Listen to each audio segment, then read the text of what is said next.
हाँ, संवाद लेखन जो है वो एक से अधिक लोगों के बीच में भी हो सकता है। जब दो व्यक्ति किसी भी विषय पर बातचीत करते हैं तो उस बातचीत को हम क्या कहते हैं? संवाद। तो संवाद जो है वो दो लोगों के बीच में भी हो सकता है और दो से अधिक लोगों के बीच में भी हो सकता है। कुछ लोग उसमें एक एक करके बोलते हैं, कुछ लोग उसे सुनते हैं ध्यान से और फिर अपनी प्रतिक्रिया जाहिर करते हैं। तो इसी बातचीत को यदि लिखित रूप दे दिया जाए तो यह संवाद कहलाता है। और सामान्यतः संवाद लेखन किसी विशेष विषय पर प्रश्नोत्तर शैली में लिखा जाता है। संवाद जो है वह किसी विशेष विषय पर प्रश्नोत्तर शैली में लिखा जाता है और यह वार्तालाप की तुलना में अधिक औपचारिक होता है। वार्तालाप भी जो है वो संवाद का ही एक रूप है, लेकिन यह औपचारिक होता है। वार्तालाप में दो से अधिक व्यक्ति भी सम्मिलित हो सकते हैं। यह सामान्यतः परिचित लोगों में होता है जिसमें किसी औपचारिकता का विशेष रूप से पालन नहीं किया जाता। ठीक है, लेकिन संवाद लेखन जो है ये 5 नंबर का होता है। इसमें आप लोग ध्यान रखिएगा, इसमें 5 नंबर में क्या क्या आपको लिखना होता है। मूल विषय की पकड़, यानी जो संवाद का टॉपिक दिया गया है उस पर 1 अंक। कल्पना शक्ति एवं अभिव्यक्ति क्षमता, यानी आप संवाद को किस तरह से लिख रहे हैं उस पर 3 अंक। भाषा की शुद्धता एवं प्रस्तुति, इस पर 1 अंक। ये 5 अंक इस तरह से डिवाइड होता है। तो संवाद लेखन की कुछ विशेषताएं हैं। एक अच्छे और रोचक संवाद लेखन में निम्नलिखित विशेषताएं अपेक्षित हैं। अच्छा, आप लोग किसी फिल्म को देखते हो या किसी सीरियल को देखते हो या किसी कहानी को देखते हो तो ये संवाद जो है ये नाटक की जान कही जाती है, या सिनेमा चलचित्र जिसको कहते हैं उसकी जान कही जाती है संवाद। अगर मान लीजिए आपका संवाद अच्छा नहीं होता, जिसको हम लोग कहते हैं डायलॉग डिलीवरी, इंग्लिश में संवाद। अगर किसी फिल्म में हम फिल्म देख रहे हैं और उसमें आप देखिएगा कि डायलॉग जो है, संवाद जो है बहुत प्रभावशाली नहीं है, तो वो फिल्म क्या चलती है? बताइए। अगर हीरो हीरोइन की तरफ से, नायक नायिका की ओर से यदि संवाद जो है वो प्रभावशाली नहीं होता है तो कितनी भी अच्छी फिल्म हो, क्या वो फिल्म चलती है? जवाब दीजिए। हेलो हेलो, बोलो, तुम लोग जवाब क्यों नहीं दे रहे हो?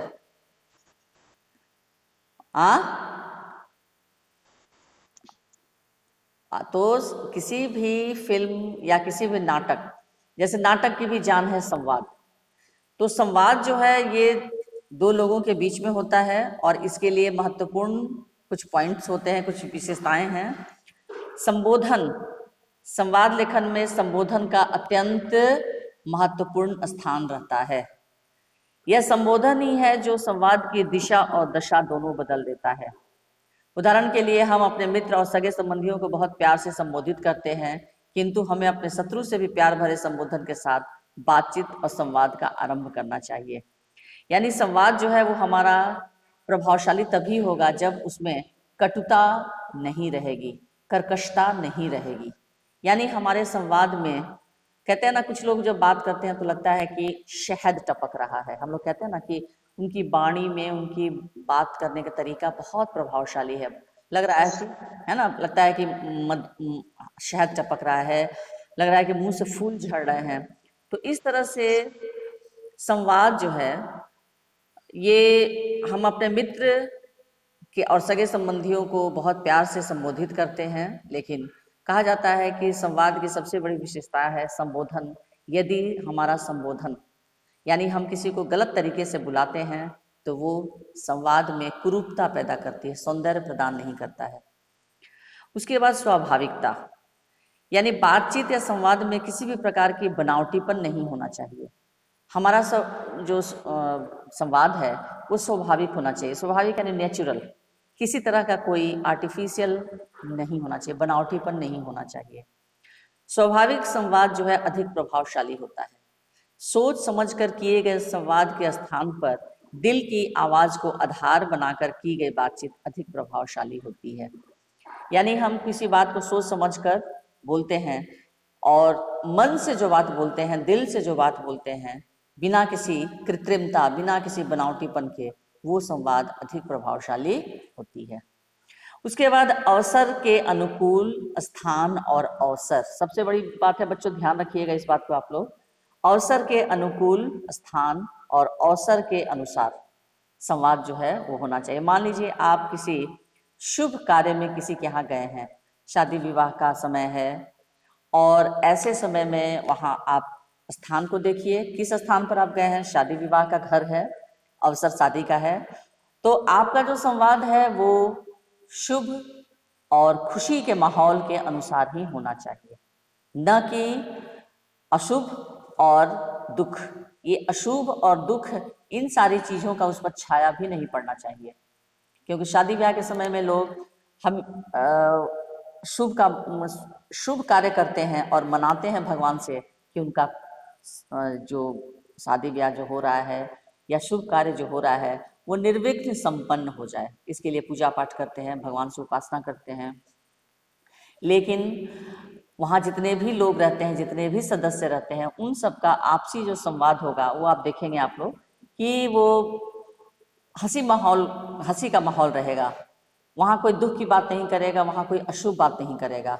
और मान लीजिए किसी ऐसे जगह आप गए हैं जहाँ किसी की अचानक मृत्यु हो गई हो, यानी जहाँ गमगीन माहौल है, गम का वातावरण है, जहाँ अब किसी की मृत्यु हो गई हो, वहाँ कोई शुभ काम तो शुभ की बात करेगा नहीं, वहाँ कोई हंसी खुशी की बात करेगा नहीं।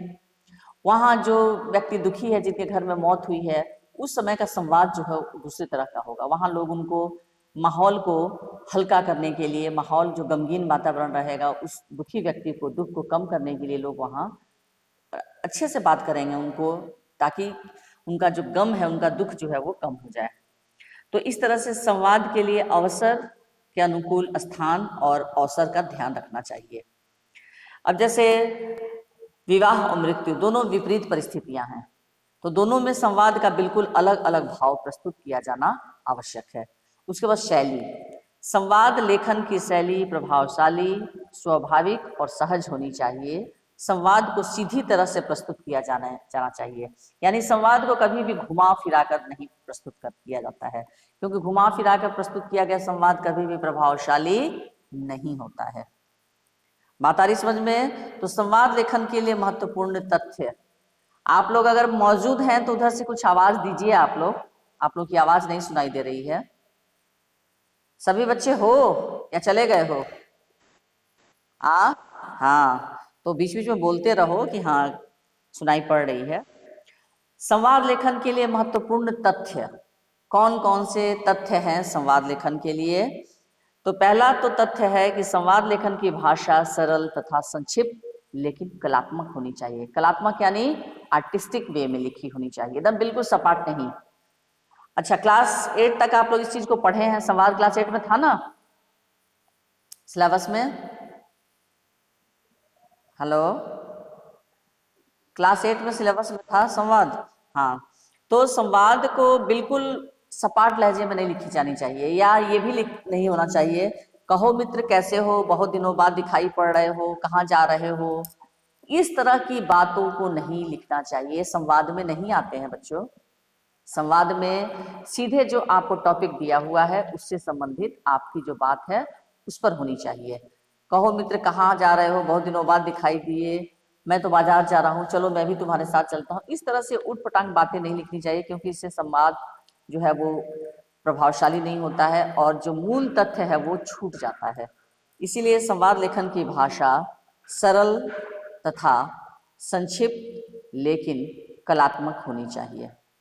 संवाद विषय तथा पात्रों के अनुकूल होने चाहिए। विषय यानी जो विषय दिया हुआ है, मान लीजिए विषय दिया हुआ है, संवाद का टॉपिक है बेरोजगारी या आर्थिक व्यवस्था, भारत की आर्थिक व्यवस्था, तो भी भारत की आर्थिक व्यवस्था कोरोना की वजह से चरमरा गई है। भारत की ही नहीं बल्कि पूरे विश्व की आर्थिक व्यवस्था जो है वो एक तरह से उठापटक इतनी ज्यादा हो रही है कि चरमरा गई है, स्थिति खराब हो गई है। तो इस तरह से अगर संवाद का विषय दिया हुआ है तो आपका संवाद उसी पर आधारित होना चाहिए।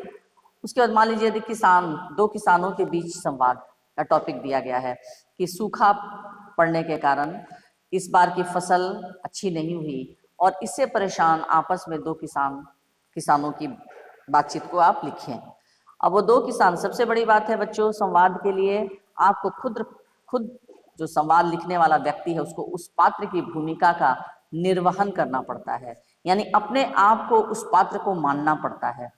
अब मान लीजिए दो किसान हैं तो दोनों किसान आपको खुद महसूस करना होगा कि मैं ही वो किसान हूँ।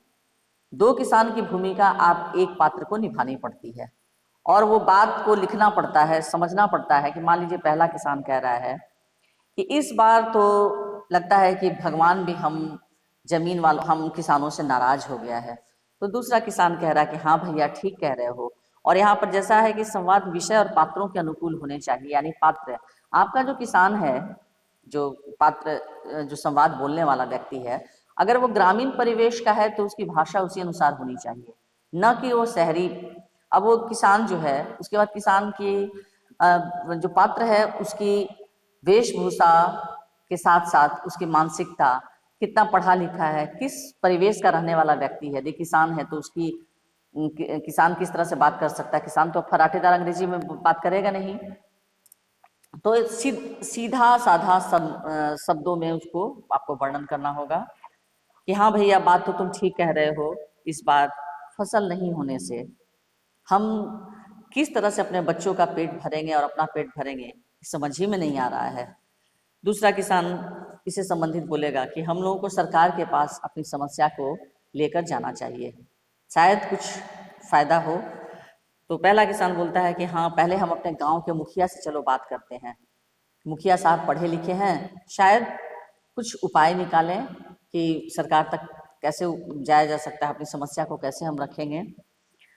तो इस तरह से जो भी आपका प्रश्न रहेगा उस प्रश्न से संबंधित जो आपके संवाद हैं वो पात्रों के अनुसार होने चाहिए, विषय और पात्रों के अनुसार। अब मान लीजिए एक रोगी और एक डॉक्टर की बातचीत है, तो रोगी कैसे डॉक्टर के बताएगा अपनी समस्या, डॉक्टर कैसे उसके इलाज करने के लिए बताएगा कि क्या चीज़ करना है, क्या परहेज रखना है। तो ये सब आपको ध्यान पहले 2 मिनट सोच लेना होगा, उसके बाद ही लिखना होगा। दूसरा नंबर, संवाद जो है वो आपका 50 शब्दों में ही होना चाहिए, बहुत ज़्यादा नहीं लिखना चाहिए, शब्द सीमा का ध्यान रखना चाहिए। संवाद लेखन में सबसे पहले विराम चिन्हों का यथासंभव उचित प्रयोग किया जाना चाहिए। जैसे खुशी की बात है तो विस्मयादिबोधक चिन्ह, संबोधन चिन्ह भी उसको कहते हैं।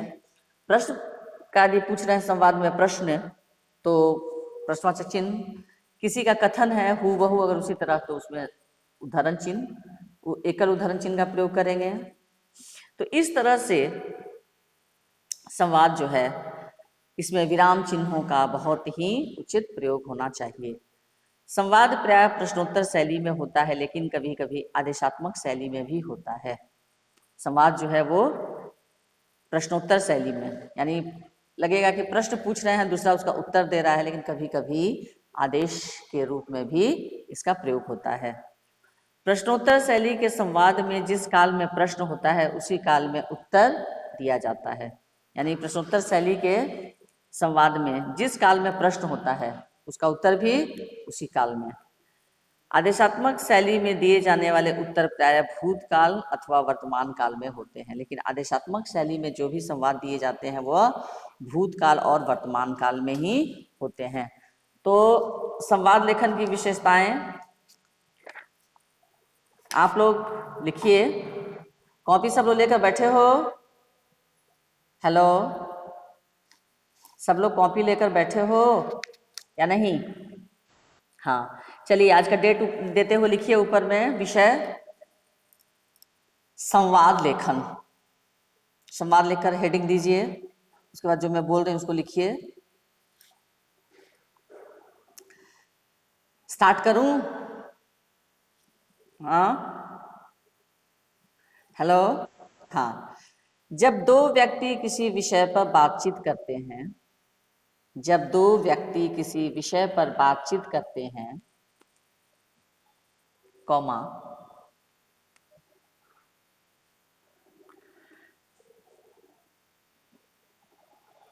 जब दो व्यक्ति किसी विषय पर बातचीत करते हैं, कॉमा, तो उस बातचीत को संवाद कहते हैं। जब दो व्यक्ति किसी विषय पर बातचीत करते हैं, कॉमा, तो उस बातचीत को संवाद कहते हैं।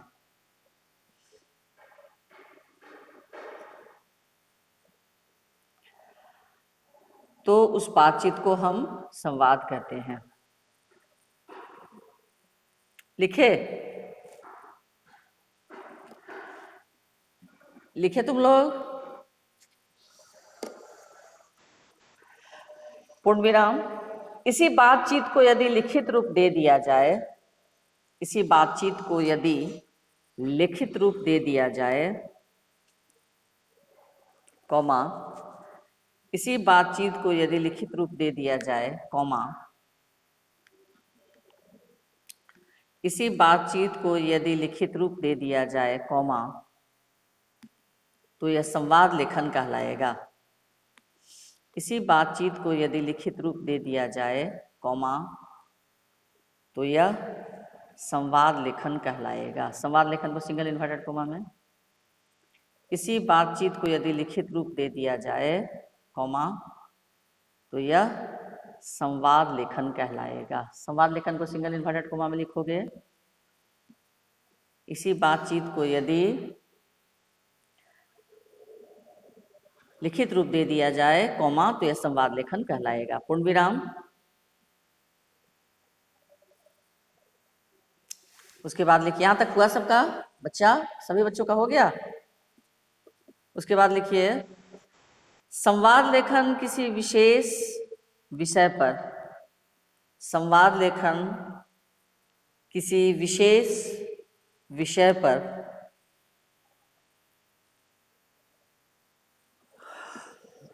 संवाद लेखन किसी विशेष विषय पर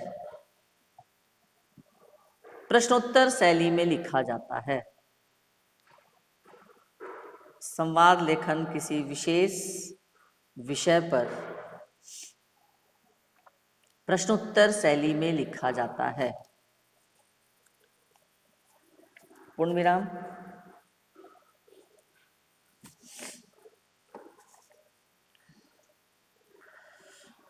प्रश्नोत्तर शैली में लिखा जाता है। पूर्ण विराम।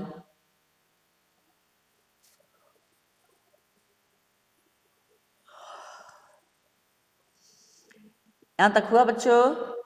यहां तक हुआ? उसके बाद आगे, यह वार्तालाप की तुलना में अधिक औपचारिक होता है। यह वार्तालाप की तुलना में अधिक औपचारिक होता है।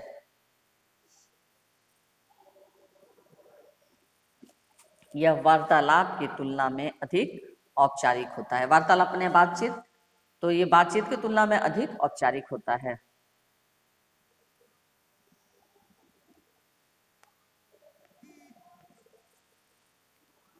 ठीक है, यह वार्तालाप की तुलना में अधिक औपचारिक होता है। पूर्ण विराम।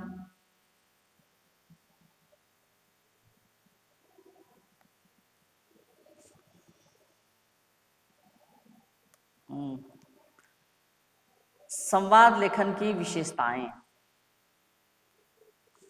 दूसरा लिखो, ये हेडिंग दो, नेक्स्ट पॉइंट, संवाद लेखन की विशेषताएं। संवाद लेखन की विशेषताएं।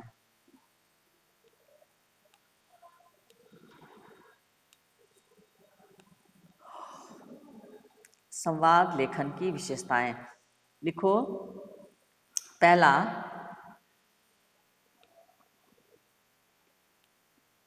संबोधन, दंत स अनुस्वार बौकार बोधन, संबोधन,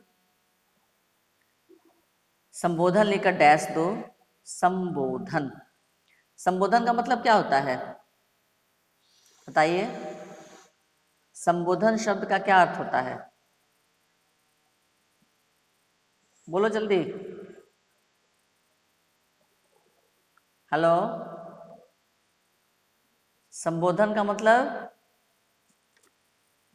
किसी को इंडिकेट करना।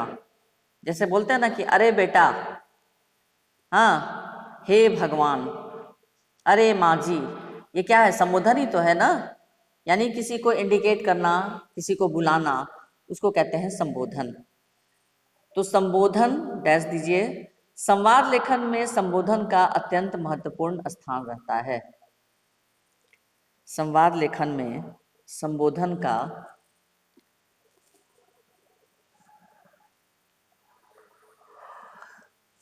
संवाद लेखन में संबोधन का अत्यंत महत्वपूर्ण स्थान रहता है। संवाद लेखन में संबोधन का अत्यंत महत्वपूर्ण स्थान रहता है। यहां तक लिखे बच्चों? हाँ, हुआ या नहीं?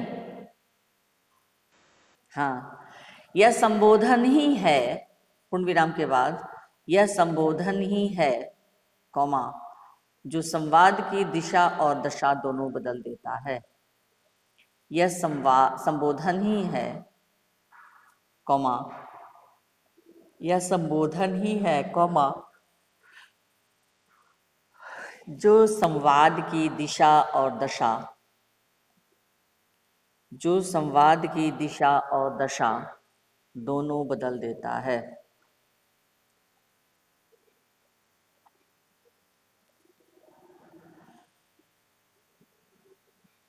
हाँ, लिखिए उसके बाद पूर्ण विराम। हमें संवाद की शुरुआत